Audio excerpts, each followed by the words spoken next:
lot of interest in how many minutes now that obviously Isaac Humphries is gone.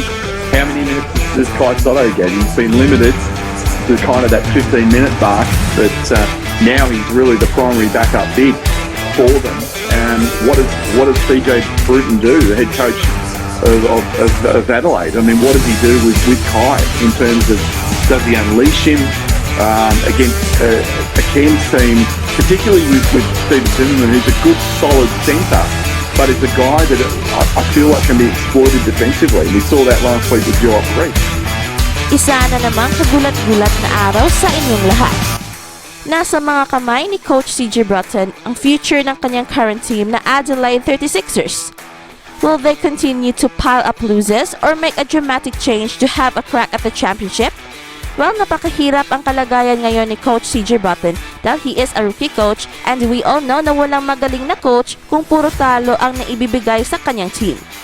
We all know na ang mga big bosses ng Adelaide 36ers ay hindi mag-anilangan na paalisin ang isang coach kung sa palagay nila ay hindi na fit sa kanilang team.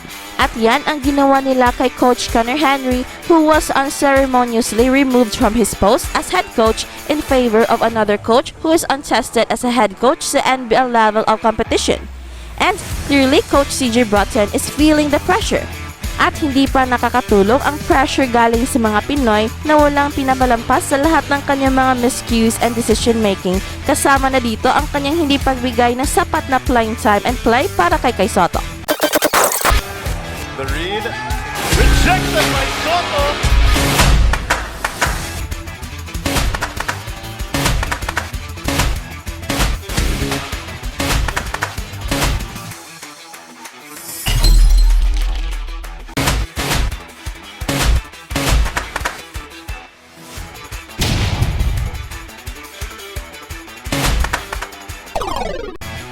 At dahil naghihingalon na ang kanyang team, Coach CJ Bruton is in dire need for a messiah.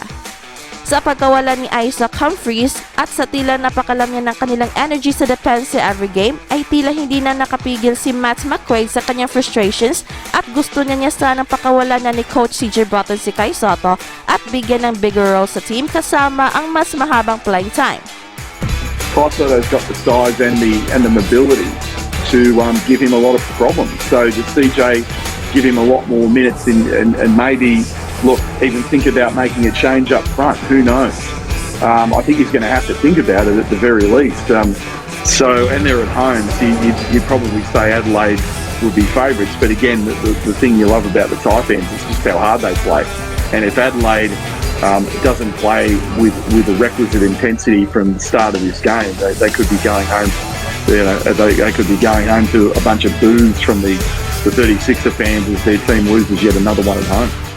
Dito natin makikita na pati si Mcquade na kilalang kritiko ni Kai Sotto ay frustrated na sa coaching style ni Coach CJ Bruton. Hindi man niya sinabi directly, pero yan ang pag-uunawan natin. Yan ang pagkaintindi natin. That he would rather enjoy watching Kai Sotto tearing the NBL than watching Adelaide 36ers lose every game. For the record, ay second to the last na ngayon ng Adelaide sa NBL standings. And another lose ay talagang mababaon na ang team sa pinaka-bottom ng standings.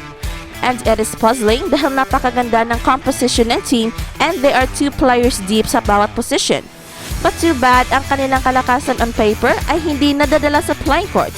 At hindi talaga mapipigilan ng isang basketball fan to question the coaching style of Coach CJ Bruton. Ano ba talaga ang plano niya para sa team? It's not enough to say na they have an open look sa fourth quarter but they failed to convert or they lost it dahil sa napakaraming turnovers. Coach CJ Bruton should put his players in the right play at the right time to be able to become successful. And when Mcquade suggested to unleash Kai Sotto, ay talagang nakakagulat ito.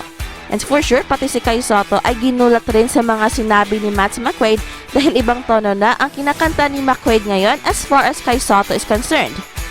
Alam naman nating number 1 critic si Mcquade kay Kai Sotto sa Australia at sa napakaraming pagkakataon ay na-underestimate niya si Kai Sotto at pati pa ang Philippine basketball ay minaliit niya. Pero sa latest podcast ay mukhang meron siyang nakikita ngayon sa mga laro ni Kai Sotto na hindi niya akalaing magagawa ni Kai Sotto at this early of his NBL career. Sana nga lang ay pakinggan ni Coach CJ Broughton ang mga sinabi ni Mcquade in their game against Karen Saipans dahil magkaibigan naman itong dalawa, and besides, merong inside contact itong si Mcquade sa mga big bosses ng team as he claims sa kanyang mga previous podcasts. At napakaganda ng kanyang analysis about sa possible matchup ni Kai Sotto versus Stephen Zimmerman na kung saan nakikita ni Mcquade na pwedeng ma-exploit dahil nakikita niya ang advantage ni Kai Sotto sa speed and height, which is I fully agree. In fact, meron tayong video about that. At noong meron tayong breakdown sa kanilang tapatan ay walang nagawa si Stephen Zimmerman sa kanyang depensa. Instead, 3 fouls ang nakuha ni Kai Sotto in just very minimal playing time. At huwag magpahuli dahil baka magugulat na lang kayo sa mga bagong balita. At kung nagugustuhan nyo ang ating channel ay huwag kalimutang pindutin ang like and subscribe button at pati na rin ang notification bell upang updated kayo sa mga nakakagulat na balita. Salamat and see you around! McCarron for Sotto! Yes, sir! What beautiful finish from Sotto. Maglararo na naman ang Adelaide 36ers at inip na ang lahat sa kahihintay sa susunod na game ni Kai Sotto. Pero sulit naman dahil sa lahat ng mga laro ni Kai Sotto ay grabe ang entertainment value na kanyang naibigay sa mga viewers. And in their next game ay makakatapat na naman nila ang Karen Saipans at ito na ang pangalawang pagkakataon na magtatapat ang dalawang teams, not counting the preseason games. At ang game na ito ay isa sa mga inaabangan talaga ng mga fans dahil napakaganda ng mga possible matchups dito ni Kai Sotto, especially against 2 former NBA players na sina Nathan Jawai and Stephen Zimmerman. Balikan natin kung ano ang mga nangyari sa kanilang unang laro last December 18 na ito naman ang first ever professional game ni Kai Sotto. Ito ang debut ni Kai Sotto at tingnan natin ang statistics sa bawat team. Talo ang Adelaide 36ers sa larong ito at napakalayo ng lamang. Walang nagawang tama ang 36ers in this game at ito ang one of the worst games ng 36ers. At ang nagpahirap talaga sa 36ers ay si Mcquade and Stephen Zimmerman. Si Mcquade ang top scorer ng Taipans with 23 big points. At si Zimmerman naman ang best rebounder na nagtala ng 9 rebounds at may kasamang 18 big points against the quadruple towers ng Adelaide. At si Tajir Macau naman ay nagtala ng double-double with 13 points and 10 assists in that game. Pero ang tumatak talaga sa kanilang first game ay ang tapatang Kai Sotto and Nathan Jawai na kung saan sinupalpal ni Kai Sotto ang former NBA player na merong similarities kay Shaquille O'Neal. Pero kinaya ni Kai Sotto ang lakas ni Nathan Jawai at nabutata pa niya ito sa kanilang one-on-one matchup. And take note, before this play ay gigil na gigil si Nathan Jawai na atakihan si Kai Sotto. Kaya hindi siya pinasahan ng kakampi niya. In other words, ay na-underestimate nila si Kai Sotto at ang kanyang shot blocking ability at pati na ang defensive ability ni Kai Sotto. At yan, tuloy butata agad ang isang former NBA player sa isang 19 years old. In fact, sa tapatan ni na Stephen Zimmerman ay foul pa ang inabot ni Zimmerman dahil kinapitan niya si Kai Sotto and it was an obvious foul. And in this game ay napaka-solid ng depensa ni Kai Sotto. Meron siyang solid blocks at maganda ang kanyang depensa. Although merong dalawang pagkakataon na naiskoran siya ni Stephen Zimmerman at isa lang ang kanyang naipasok na free throw. Pero okay lang yan. But after this game ay nag-iba na ang laro ni Kai Sotto and he has found a niche sa kanyang team and he is now averaging 8 points per game at 5 rebounds at napaka-solid pa ng kanyang depensa. At dahil iba na ang nilalaro ni Kai Sotto ngayon, napakaraming fans ang excited sa pagtutunggaling muli ni na Kai Sotto and Stephen Zimmerman at pati na ni Nathan Jawai. And conventional wisdom will tell us na posibleng better na ang showing ni Kai Sotto in their next game on February 20 dahil meron ng konting experience si Kai Sotto at napakataas na ng kanyang confidence. In fact, Kai Sotto played well defensively against Joel Aquil na siyang best big man ngayon sa NBL. At maganda rin ang kanyang matchup kina Tyrell Harrison and Chuanxin Liao. We are not hyping here pero iba na talaga ang nilalaro ngayon ni Kai Sotto. And if in this game ay paumalag si Kai Sotto, there is no doubt na sa game nila on February 20 ay mas papalag pa si Kai Sotto, especially against Stephen Zimmerman who fouled Kai Sotto twice or thrice if I'm not mistaken. Hopefully ay makakatulong sa team ng Adelaide 36ers ang 8 days na pahinga ng team. And hopefully ay mai-improve na rin ang chemistry ng team.